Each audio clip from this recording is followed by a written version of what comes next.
சரி, okay friend. கடைசியாக சொட்டைக்கிழவி வந்து கீழே விழுந்துதா, இப்போ வந்து திரும்பி மேலே ஏறுது.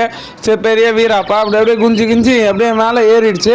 எப்படியே பார்த்தா அப்படி அப்படியே ஒரே கல்லில் நின்று நான் ஒத்த கல்லில் அப்படியே டப்புன்னு கீழே விழுந்துருச்சு டம்முன்னு. சரின்னு சொல்லிட்டு கிராணி வந்து அப்படியே ரொம்ப அசிங்கப்பட்டுருச்சா, ஏதோ ஒன்று பண்ணி யோசிச்சுன்னு இருக்குது. திடீர்னு ஒரு ஐடியா கிடச்சிச்சு போல்.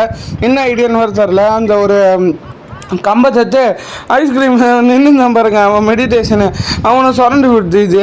தப்புன்னு கீழே விழுவானே, தப்புன்னு அதை வந்து எதுவுமே அவளுன்னு சொல்லிட்டு ரொம்பத்தையும் எடுத்துட்டாங்க. இந்த கிளவி சொட்டக்கிழவி எடுத்துட்டு அந்த மரத்தையே வெட்டுது. அப்படியே அப்படியே வெட்டி கீழே விழ நம்ம ஐஸ்கிரீம் காணோம். பார்த்தா காற்றுல பறக்குறாங்க. நம்ம கிளவி வந்து அப்படி முட்டைக்கண்ணாயிடுச்சு. சரின்னு சொல்லிட்டு இப்போ வந்து ஐஸ்கிரீம் வந்து உடச்சி காட்டுறான். ஒரு பலகை எடுத்து ஒரே கையில் உடச்சிட்டான். அப்படியே இன்னொரு பலகை எடுத்து அப்படியே தூக்கி போட்டுன்னு உடைக்கிறாங்க. எப்போ காலில் நிறைய திறமை வச்சுருப்பான் போல்.